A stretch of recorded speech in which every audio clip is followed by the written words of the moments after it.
Oi, gente, tudo bem? No ar mais uma edição do programa do Papo Aberto. Como eu sempre digo, você pode nos acompanhar pelo canal da plataforma do YouTube, pelo 21, pela plataforma do YouTube, você pode se inscrever, dar sua opinião, e ainda pelo canal 21.5 ou pelo 514, fique à vontade. A reprise do programa sempre atingindo e alcançando você, vários públicos, muita gente acompanhando a gente. O nosso muito obrigado mesmo, obrigado pela sua audiência.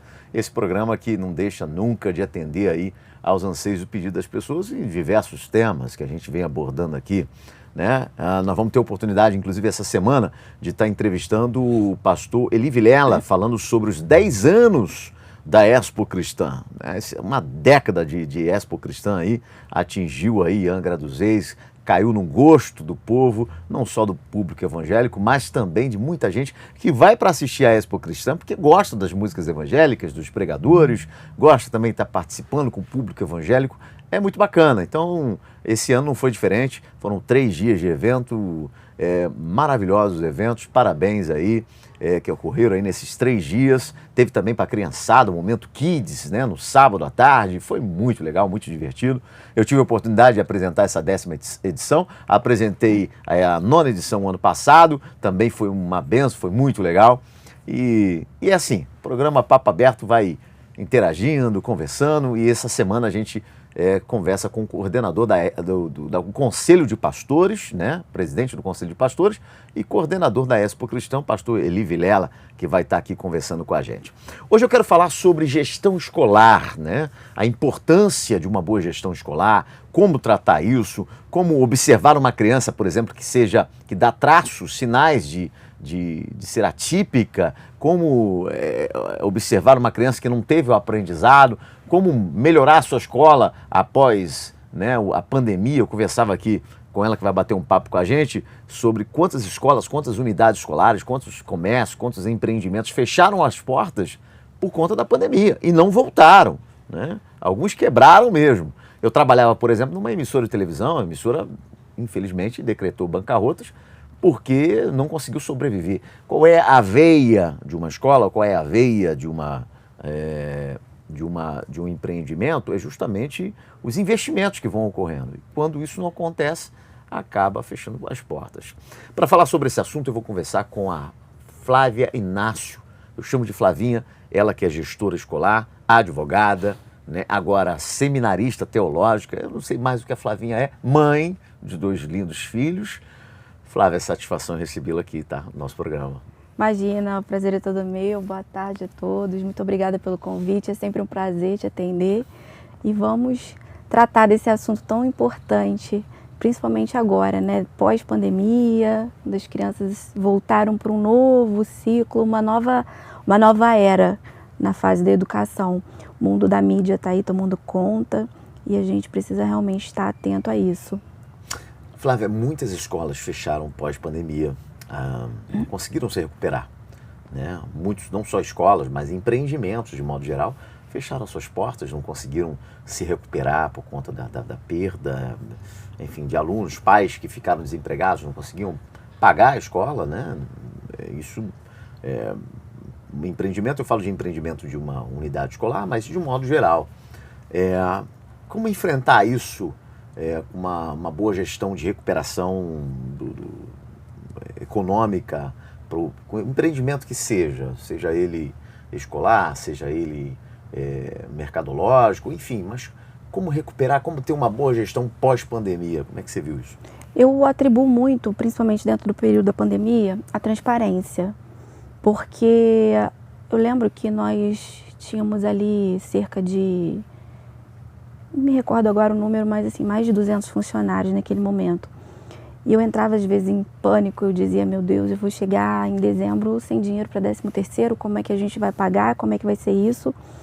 E não houve atraso, nem de pagamentos. Foi uma coisa assim extraordinária. Primeiro eu atribuo tudo a Deus, não posso não dizer isso, porque você me conhece e sabe que todas as coisas Ele está em primeiro lugar para mim, pelo menos na minha gestão. Mas a transparência me ajudou muito. Quando eu via que alguma coisa não estava bem, chegava para a minha equipe e dizia, olha, está acontecendo isso, preciso que vocês tenham um pouquinho de paciência, porque se chegar no dia do pagamento, pode ser que eu não tenha como fazer o pagamento de todos vocês, enfim. E eu tinha uma equipe muito fechada comigo nesse momento, naquele momento. Isso me ajudou muito a atravessar. Mas mais do que a minha equipe, que era muito fechada, eu tinha, no contexto escola, os pais também eram. E muitas vezes eu pegava o telefone e dizia, como é que você está, né? Primeiro eu queria saber se eles estavam bem. E a gente dizia assim, olha, se você puder, me ajuda com R$100, mesmo que você não possa pagar mensalidade nesse mês, me ajuda. O teu 100 vai juntar com outro 100 e nós vamos conseguir fazer um pagamento. E a unidade em que eu ficava naquele momento, principalmente, os pais eram muito fechados conosco. Então nós conseguimos sobreviver. Realmente foi um período de muitas baixas na área da educação e nós, ao contrário, íamos crescendo, né? Foi um período assim de grande busca. Crescimento justamente no deserto, na crise. Isso enfim, isso é atípico.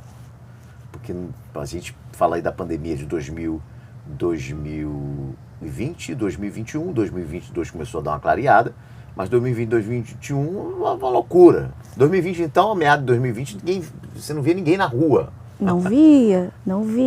Foi extraordinário, por isso que eu digo, não posso desassociar a figura gestora da figura que confia em Deus.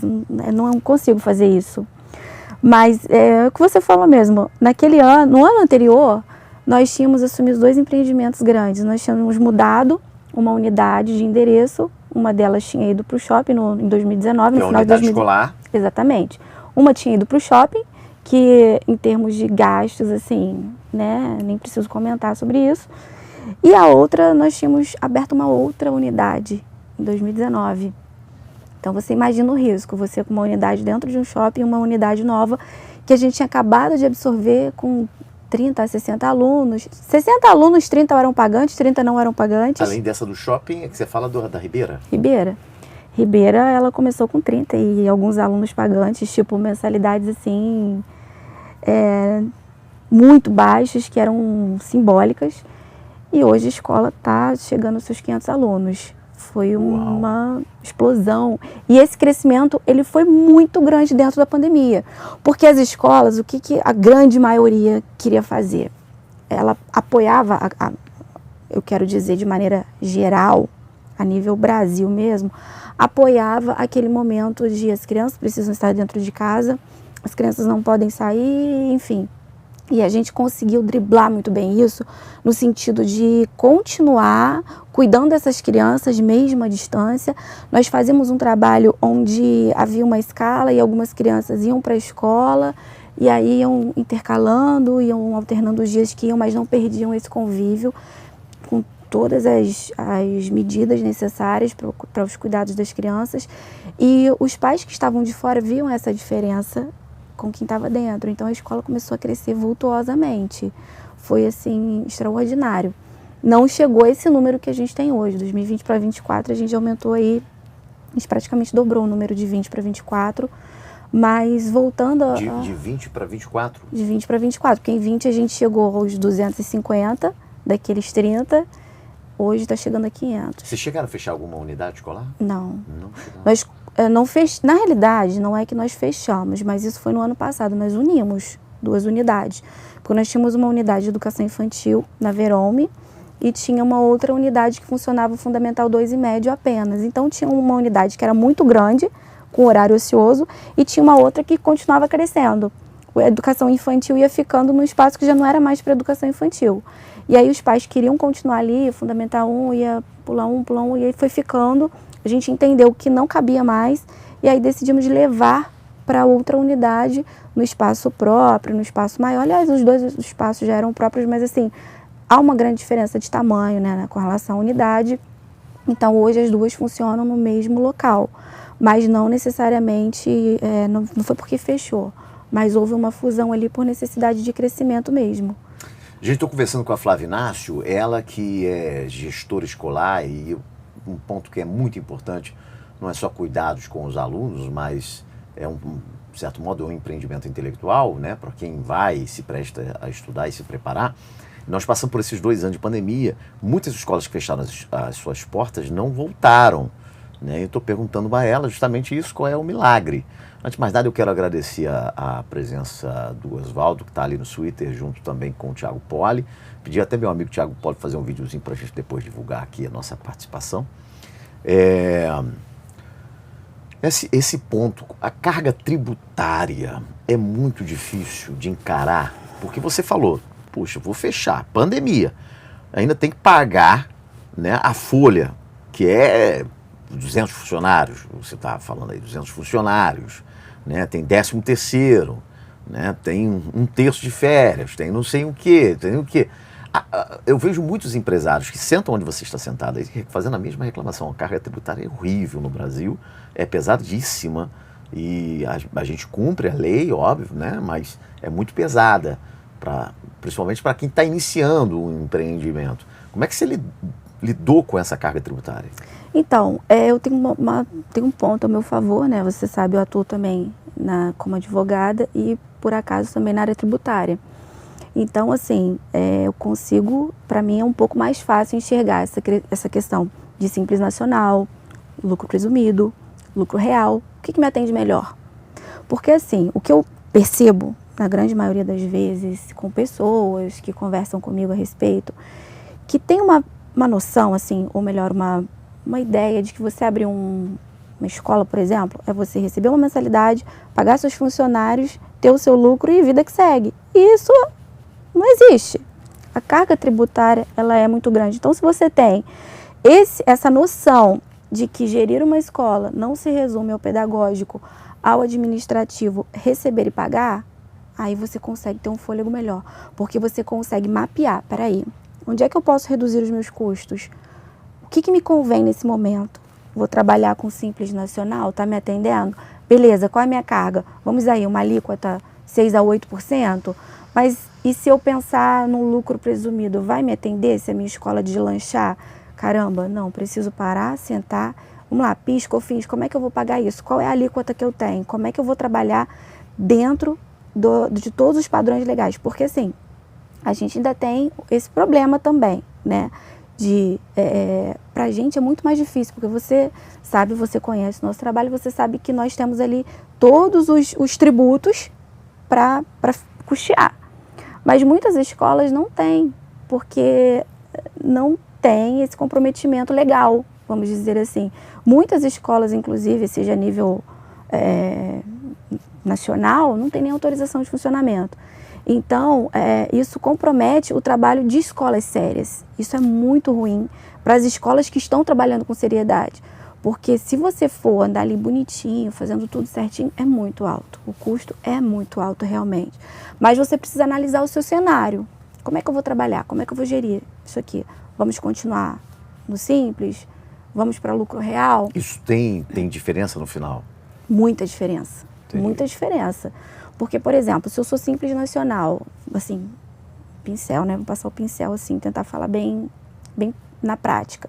Você tem uma empresa de Simples Nacional. Você recebe ali o seu boleto, você vai pagar os seus encargos, em cima você vai emitir suas notas fiscais, as suas vendas. Nós, pelo menos, trabalhamos com nota fiscal, tudo bonitinho.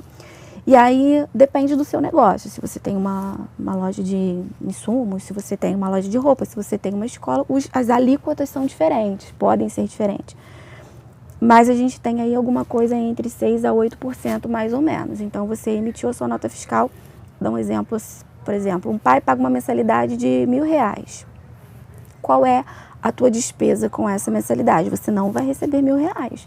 Você vai receber R$920, por quê? Aliás, eu joguei aqui 10%, 8%, isso mesmo. Mais ou menos 920 vai ser a tua entrada. Seus 80 já ficou na sua nota fiscal. Então, para quem está de fora e não tem essa noção administrativa, não consegue perceber isso. Acha que não tem diferença nenhuma. Acha, por exemplo, vou te fazer uma mensalidade. Se eu não tenho comprometimento com as minhas notas fiscais, o que eu vou dizer para você? Te faço por 1.000, recebo 1.000. Não, se eu tenho compromisso, eu te faço por 1.000, mas eu não recebo 1.000. Eu vou receber 920. Entende? Ah, mas eu estou no lucro presumido. Piorou. Seus impostos vão aí bater de 10% a 27%. E aí vai. E a roda vai girando, depende muito do que é economicamente viável para você. As microempresas, as empresas de pequeno porte, é o ideal que você trabalhe no Simples Nacional para que tenha um fôlego. Uma empresa de pequeno porte, se ela trabalhar no lucro presumido, não vai, a conta não fecha. É o oxigênio. É o oxigênio. No Simples aí. Exatamente. Para microempresa. Para microempresa, com certeza. O pequeno empreendedor hoje tem segurado a economia em algumas cidades de maneira fantástica. Você tem aí o pessoal fazendo aí o MEI. O MEI tem facilitado muito. Facilitado a vida das pessoas. Mas o MEI já é uma empresa onde ele é um empreendedor individual. Uma escola, por exemplo, ela não pode já ser não MEI. Pode mais ser MEI. Não pode. Então, assim, tudo é você avaliar o teu negócio. Independente se é uma escola, se é o MEI, o microempreendedor individual, se é uma empresa de grande porte, como é que ela vai trabalhar. Se a empresa é de grande porte, que ela precisa analisar. Para mim, me convém ficar no lucro presumido ou será que o lucro real para mim é melhor?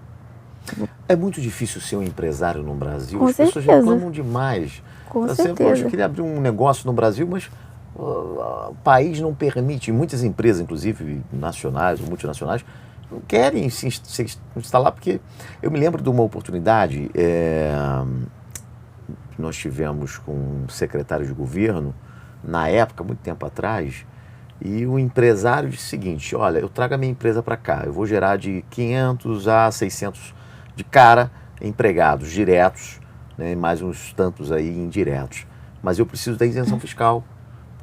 O local, ou seja, a prefeitura iria doar o terreno e a isenção fiscal, para que eu possa instalar minha empresa. Tem incentivo fiscal de vir para cá. Se eu não tiver um incentivo fiscal, já começar pagando imposto caríssimo, altíssimo, sem ter startado a minha empresa, não tem como, né?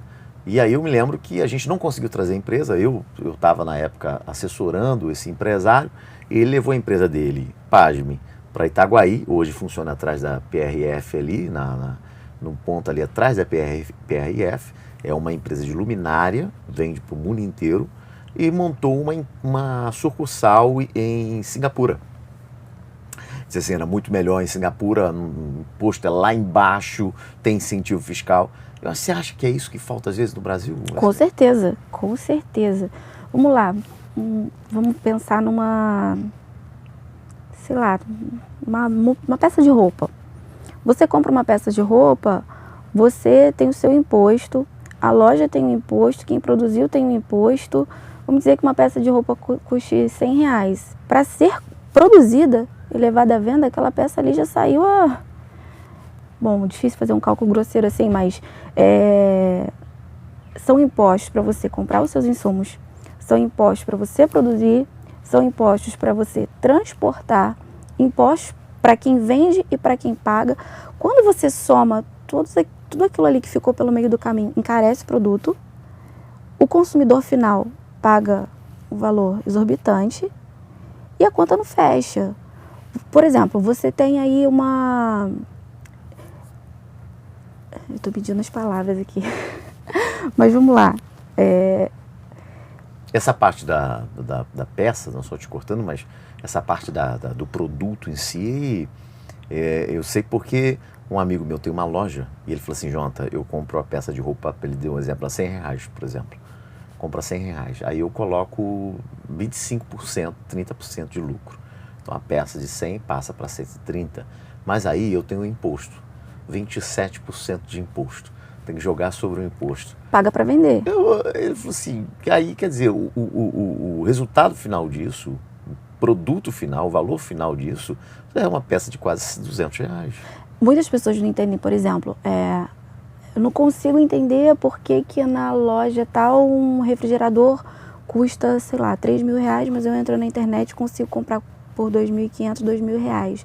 Essa loja aqui é um absurdo. Não é.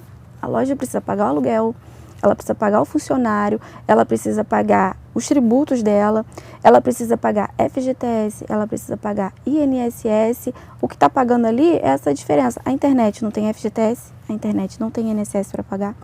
Começaram a botar um imposto agora, né? Até R$50 do produto, você não cobrava, mas agora acho que o governo já está de olho. Sim, já teve uma mudança drástica aí com relação aos importados também. Os importados, né? Até $50 ou coisa assim. Assim, falar de imposto é complicado no Brasil. Coisa de louco, né? A gente chora porque você não consegue ter nada. Se você pensar no que você paga de imposto... Gente, uma coisa que não entra na minha cabeça, nunca vai entrar, imposto de renda. Imposto de renda. Não dá, não entra na minha cabeça. Como é que eu compro um carro, pago imposto pelo carro, na compra já pago imposto, tenho PVA para pagar, tenho pedágio, uma série de impostos envolvidos.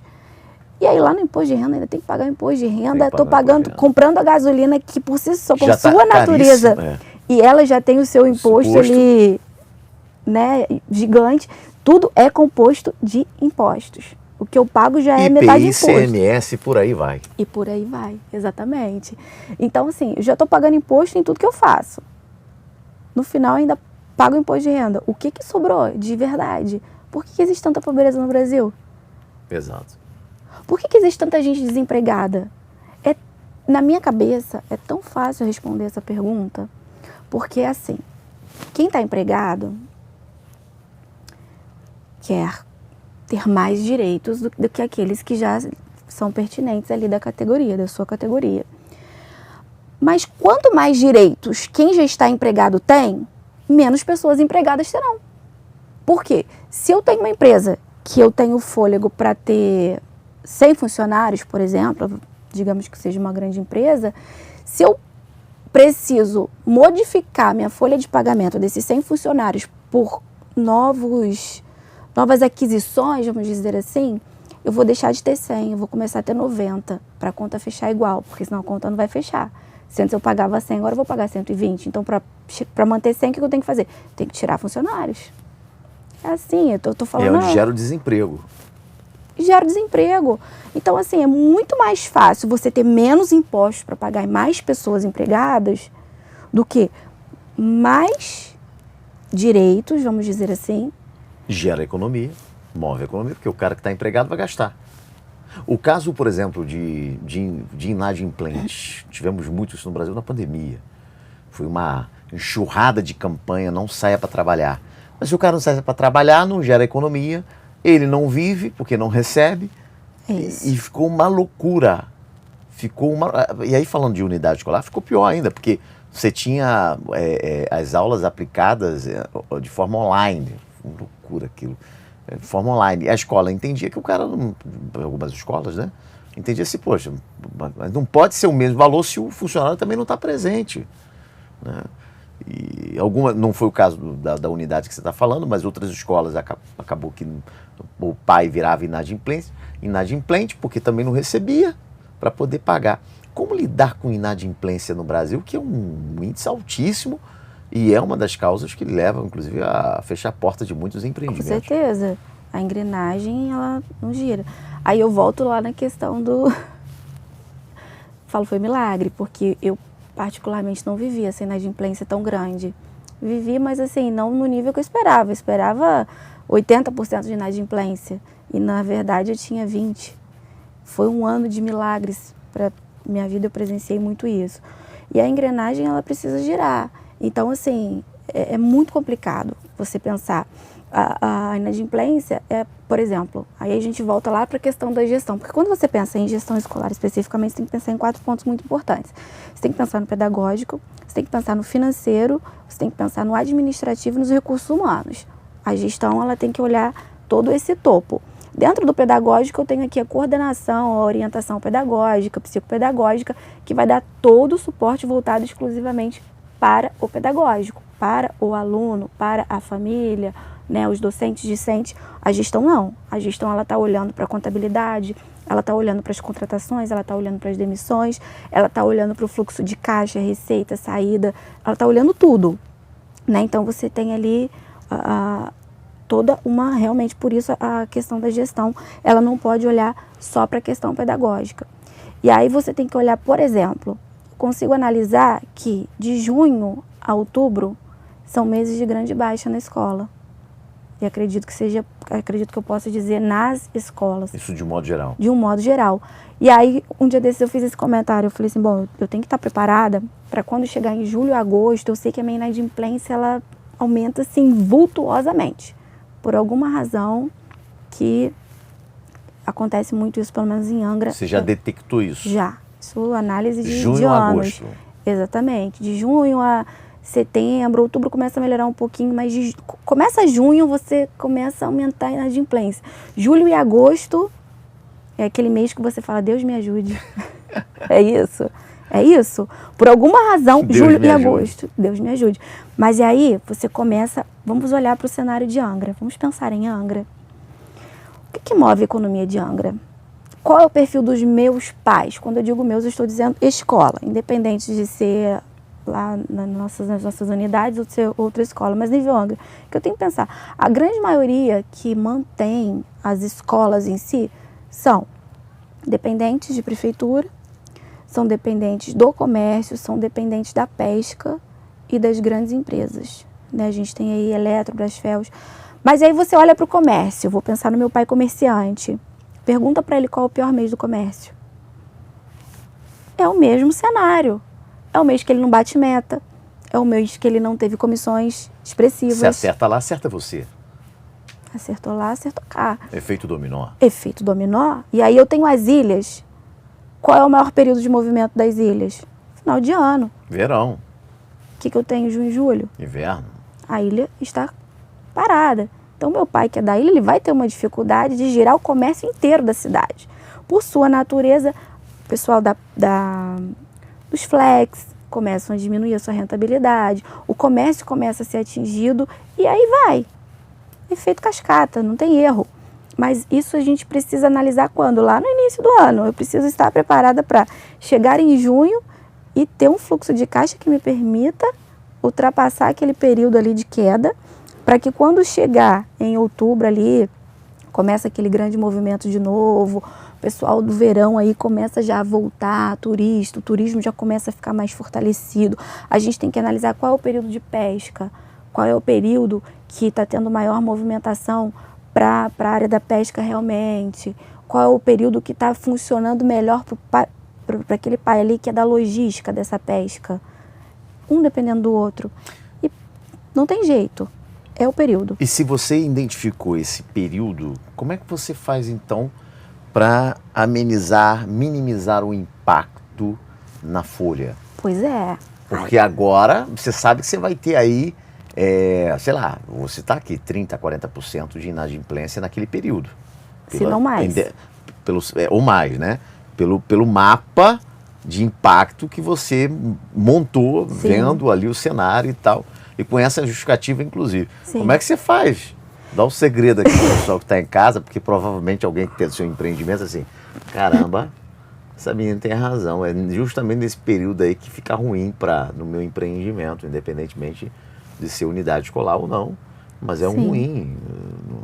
Como é que passar por essa intempérie aí? Então, você precisa ter uma boa programação. Você precisa entender. Vamos lá, vamos dizer que de janeiro não, mas vamos dizer que no ano inteiro eu tenho uma folha que fecha em 100 mil. Tem um capital de giro? Tem que ter. Você tem que fazer o seguinte, bom, pelo menos eu trabalho assim. Dá um segredo, né? dá um segredo. Se eu preciso pagar 100 mil reais naqueles meses todos, obviamente estou botando um número redondo aqui, se eu preciso pagar 100 mil, eu sei que em junho só vai entrar 60, 40, janeiro tem que ter ali 3 avos. Guardando ali. 3 não, né? 1/10, 1/9, Você alguma faz coisa ali. um investimento paralelo. Tem que estar ali para junho. Ele tem que estar ali esperando. E nem sempre a gente vai conseguir, tá? Muitas das vezes serão necessários empréstimos. É possível que aconteça. Porque a gente não tem como, a gente consegue entender e identificar que aquele momento ali é um gargalo. Mas a gente não tem como prever qual vai ser a grande inadimplência, né? Mas assim, acima de tudo isso eu tô falando a nível, eu não tô nem pensando aqui falando como escola. Aqui eu já tô pensando até em outras empresas. Porque no nível escola, eu já trabalho diferente. Quando eu penso inteiramente como gestão, eu penso no relacionamento de transparência com os pais. Isso é fundamental, porque quando eu trago para a escola, qual é o comportamento? Eu preciso que aquele pai ali esteja fechado comigo, porque muitas das vezes tem unidades novas que elas só se pagam, ou às vezes nem se pagam. Uma empresa para ser maturada, para ela poder amadurecer, ela tem que ter no mínimo 3 anos. Em 3 anos ela está se pagando. Se eu não tiver essa consciência que em 3 anos eu não posso esperar lucro, a empresa vai fechar. Pode olhar para vários negócios que você vai observar. Caramba, aquela loja ali abriu, fechou, aquilo ali abriu, fechou. Quase não dura. Dura 3 meses e fecha as portas. Porque ela não está programada para viver 3 anos. Durante 3 anos, isso é estudo. Durante 2 a 3 anos, você não pode esperar o lucro. Você vai se reposicionar, você vai entender o teu lugar no mercado. Mas quando eu volto para a escola, e aí onde eu estava falando, muitas vezes eu não vou ter fôlego para os outros meses. Porque, por exemplo, estou investindo numa nova... Eu posso até citar lá, a gente tem uma nova unidade que começou no ano passado, que o que entra é para se pagar. Para pagar, nem sempre para se pagar. E aí a gente tem um grupo ali que consegue ajudar. Mas eu preciso estar fechado com os meus pais para eles entenderem que se eles não pagam, o professor não recebe. Ou ele vai receber com atraso. Porque se você não conseguiu montar aquele fluxo ali, isso eu estou falando de uma empresa saudável, não estou falando de uma empresa iniciante, eu não vou conseguir pagar. E aí quando você tem os pais, você consegue fechar esse elo, você demonstra, pai, olha, é assim, assim, assim, eu preciso da tua ajuda. O pai consegue entender que a educação não é pagamento. Não se trata de dinheiro, se trata de investimento. E aí ele começa a priorizar. Ele, peraí, caramba, eu vou olhar para a escola. Tem que mudar conceitos também, né? Conceito. Conceito.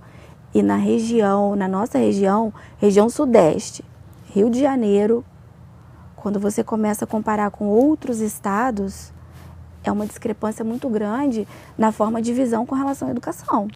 Você vai para o sul, o nível de educação é outro. O nível de cultura com relação ao entendimento e compreensão de que a educação é um investimento e não um gasto é outro. E aí você tem outro nível de educação. Você tem alunos com perfil diferente, você tem docentes com perfil diferente, você tem escolas de perfis diferentes. Por quê? Porque lá eles estão preocupados com investimento. Não é aquilo assim,